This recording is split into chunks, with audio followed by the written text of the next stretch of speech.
L'amour, Léa, la bohème, c'est la vie, Ciboulette, la secrète.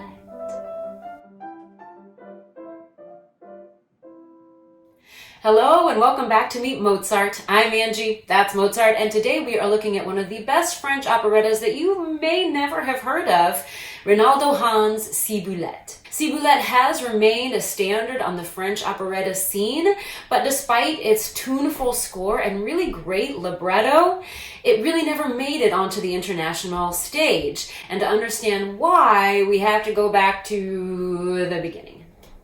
Reynaldo Hahn was a Venezuelan-born composer who lived and worked in Paris. He was a child prodigy who at the age of 10 began to attend the Paris Conservatory in 1885, a time known in France as La Belle Époque. It was a time of great prosperity for France. There was peace, and Paris especially was a cultural center of the world.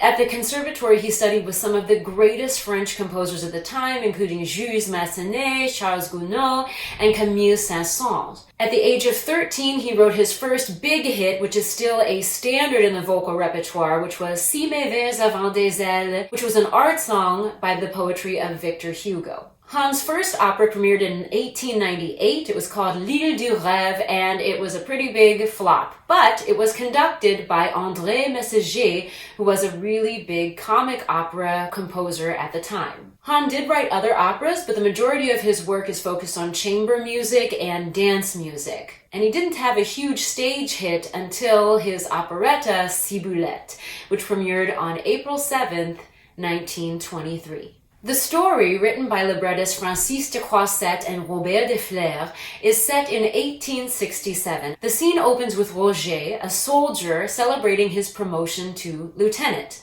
Shortly after, Vicomte Antonin de Mourmelon and his lover Zenobie arrive.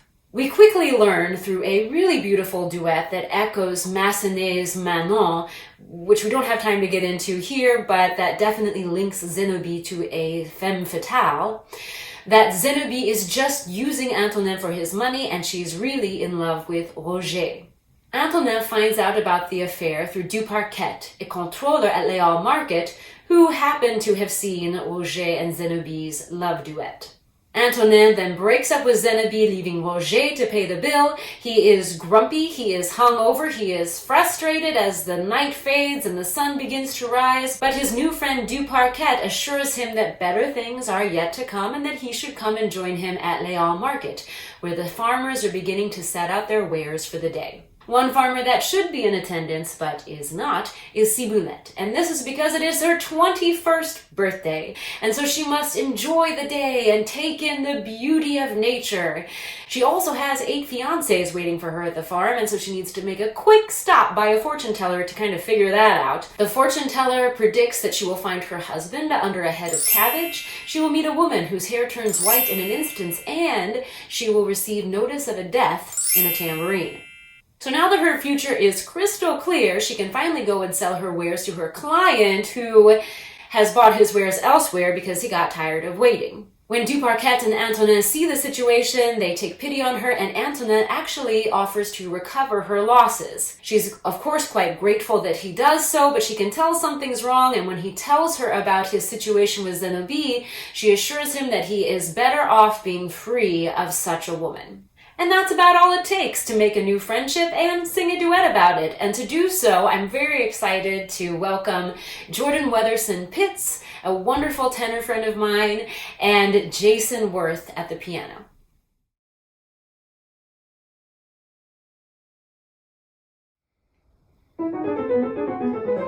Les parents, quand on est bébé, tout défendent, défendent, défendent. À 12 ans, c'est monsieur l'abbé qui gourmande, gourmande, gourmande. Au collège, ce sont les pions qui réprimandent, qui réprimandent. Et plus tard, les chefs de section qui vous commandent, qui vous commandent. Enfin, majeur, débarrassé des maîtres qui vous enguirlandent. Par la maîtresse, on est passé, qui quémande, quémande, quémande. Qui commande, qui gourmande, qui quémande, gourmande, gourmande. Et tout est à recommencer. Oh, mais maintenant, ma petite, je me sens grisée, galvanisée. Je vais faire un os à tout casser. Comme il va vite, comme il va vite. Je sens que je vais m'amuser. Comme il va vite. va vite. Et dire que c'est ce petit bout de femme tout petite qui m'a changé du tout au tout. Comme ça vous console vite une femme qu'on ne connaît pas du tout. On se connaît pas, mais on se devine. Votre tendre m'a fait pitié. Vous m'avez plu par vos bonnes mines. C'est peut-être ça l'amitié. Moi, j'aime votre silence, vos sourires. J'entends ce que vous ne dites qu'à moitié. Vous me plaisez, sans chose de dire. C'est peut-être ça l'amitié.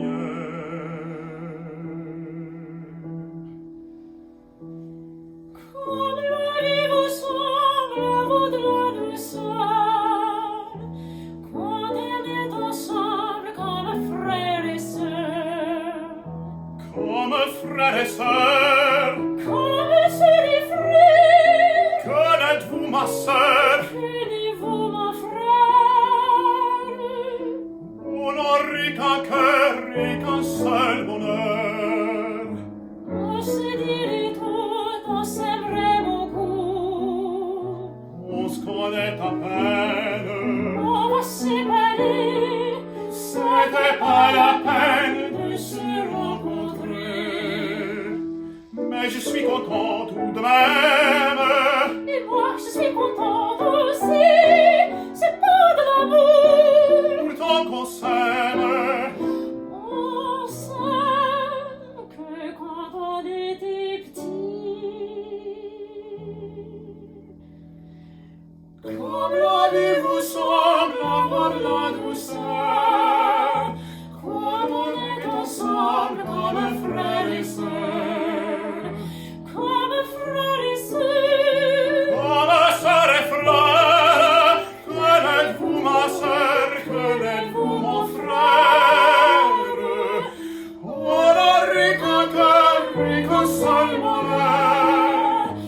On se dirait tout, on s'aimerait beaucoup. On se connaît à On peine. va séparer, c'était pas la peine de se rencontrer.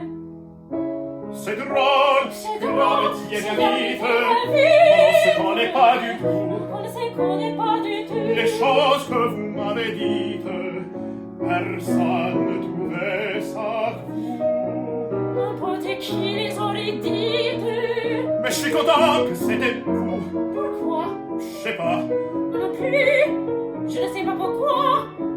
Mais je suis contente, très contente que ce soit moi.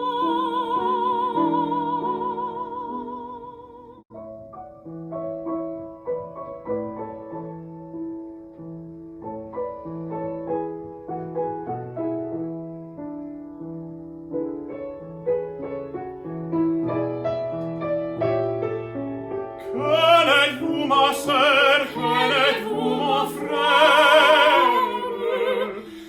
On n'aurait qu'un cœur et qu'un seul bonheur. On se dirait tout, on s'aimerait beaucoup. On se On est à peine, on va se séparer. C'était pas la peine, pas la peine, pas la peine. C'était pas la peine de se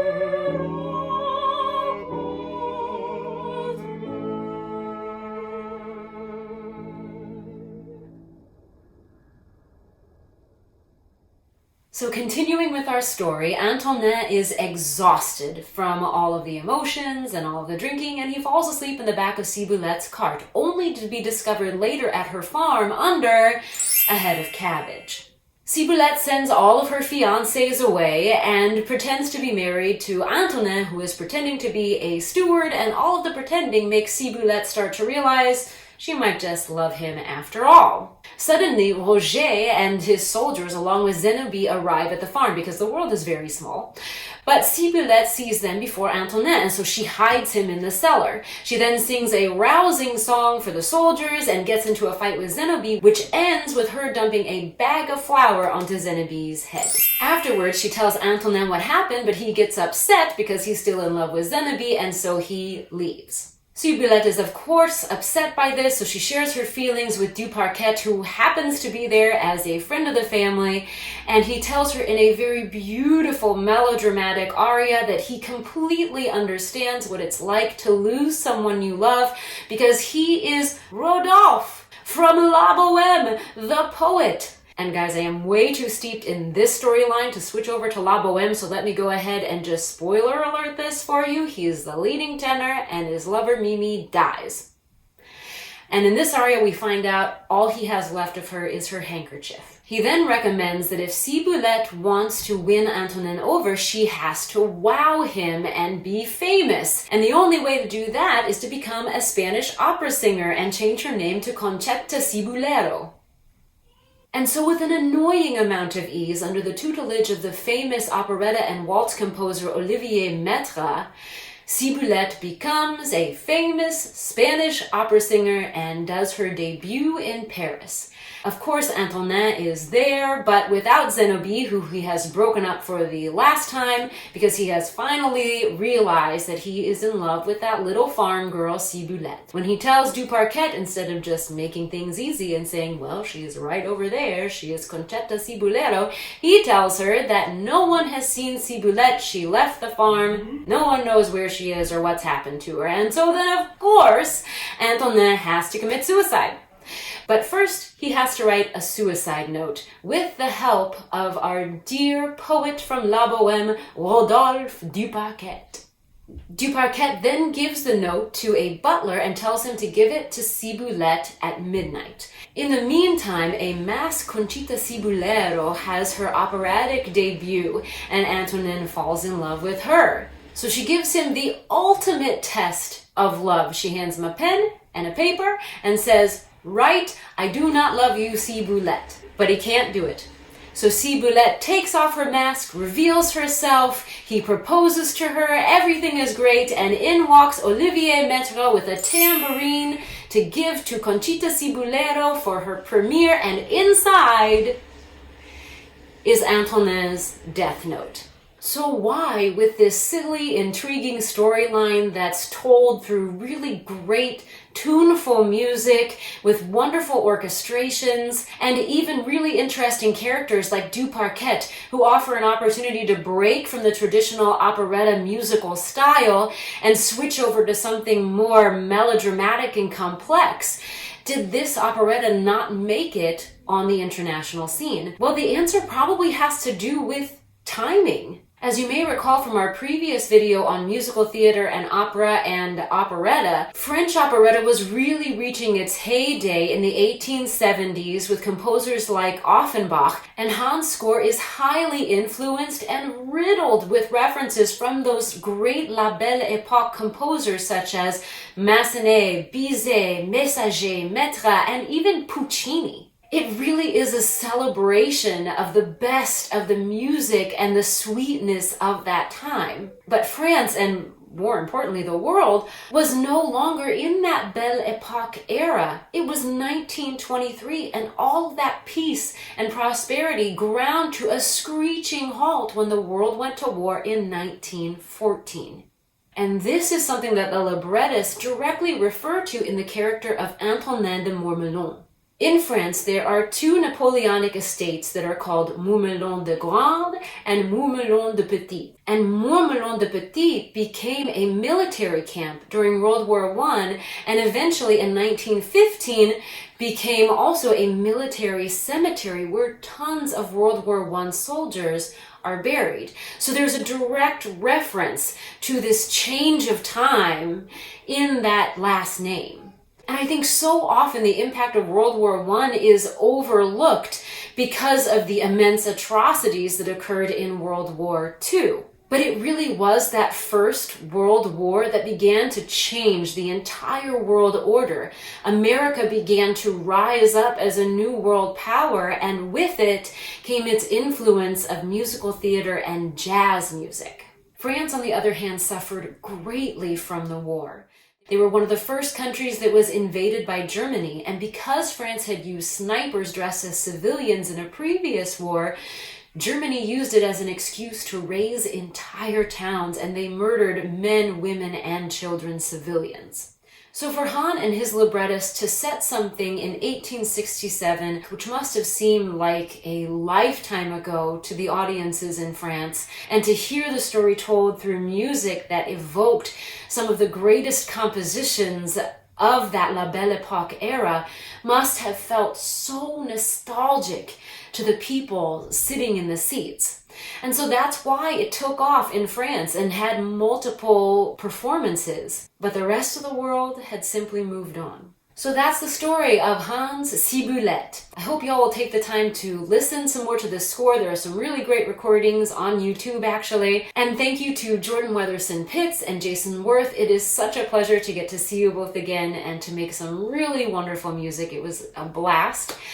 And thank you to you all for watching. Please be sure to like, comment, subscribe, push all the fun buttons, including that little notification bell so you don't miss our next video. And we will see ya next time.